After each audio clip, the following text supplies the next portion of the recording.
Welcome to 99 TV నేను లక్ష్మి.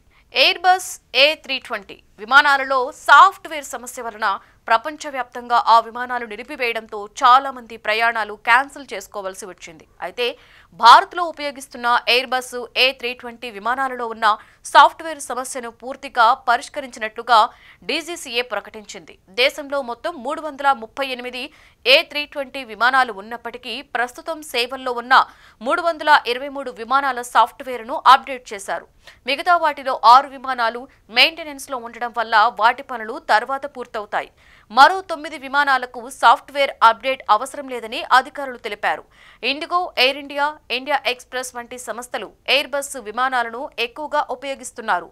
ఇటీవల సూర్యుని వేడి, ముఖ్యంగా సోలార్ రేడియేషన్ కారణంగా A320 విమానాలలోని సాఫ్ట్వేర్ దెబ్బతిన్నట్లుగా అధికారులు గుర్తించారు. ఈ లోపాల వల్ల నియంత్రణ వ్యవస్థల్లో కీలక డేటా ప్రభావితమవుతోంది. జెట్బ్లూ A320 విమానంలో ఇలాంటి సమస్యలు బయటపడిన తరువాత ఎయిర్బస్ అన్ని దేశాలకు సూచనలు జారీ చేసింది.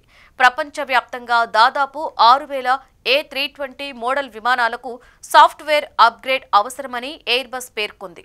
దీంతో DGCA భారత్లోని విమాన సంస్థలకు వెంటనే చర్యలు తీసుకోవాలని ఆదేశాలిచ్చింది. ఎయిర్బస్ హెచ్చరికలను దృష్టిలో పెట్టుకుని ఎయిర్ ఇండియా ఎక్స్ప్రెస్ సంస్థలు ముందుగానే తమ సర్వీసులను భద్రతా చర్యలు చేపట్టినట్లుగా వెల్లడించాయి. సాంకేతిక సమస్య కారణంగా ఒక్క భారతదేశంలోనే కాక ప్రపంచవ్యాప్తంగా వేలాది విమానాల రాకపోకలకు స్వల్ప అంతరాయం ఏర్పడింది. అసలేం జరిగిందంటే అక్టోబర్ నెలలో అమెరికా, మెక్సికో మధ్య ప్రయాణిస్తున్న జెట్బ్లూ విమానం గాలిలో ప్రయాణిస్తూ అకస్మాత్తుగా తక్కువ ఎత్తుకు దిగింది. దీంతో అత్యవసరంగా ల్యాండింగ్ చేయవలసి వచ్చింది. ఈ ఘటనలో కనీసం 15 మంది గాయపడ్డారు. ఆ తర్వాతే విమానంలో సాంకేతిక సమస్యను ఎయిర్బస్ కనుగొనింది. విమానం ఎత్తును లెక్కించే కంప్యూటర్ సాఫ్ట్వేర్లో సమస్య ఉందని కంపెనీ గుర్తించింది. విమానం అధిక ఎత్తులో ఉన్నప్పుడు సూర్యుడి నుండి వచ్చే బలమైన రేడియేషన్ ఈ డేటాను దెబ్బతీస్తున్నట్లుగా అర్థం చేసుకుంది. ఈ సమస్య ఎయిర్బస్ కు సంబంధించిన A318, A319, A320, A321 models ను ప్రభావితం చేసింది.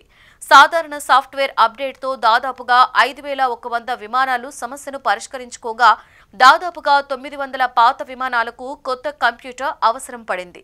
కంప్యూటర్ను మార్చే వరకు ఈ పాత విమానాలు ఎగిరే పరిస్థితే లేదు. ప్రత్యేక టెక్నాలజీ కలిగిన కంప్యూటర్ల లభ్యతను బట్టి ఇవి మళ్లీ ఎగరడానికి ఎంతకాలం పడుతుంది అన్నది ఆధారపడి ఉంటుంది.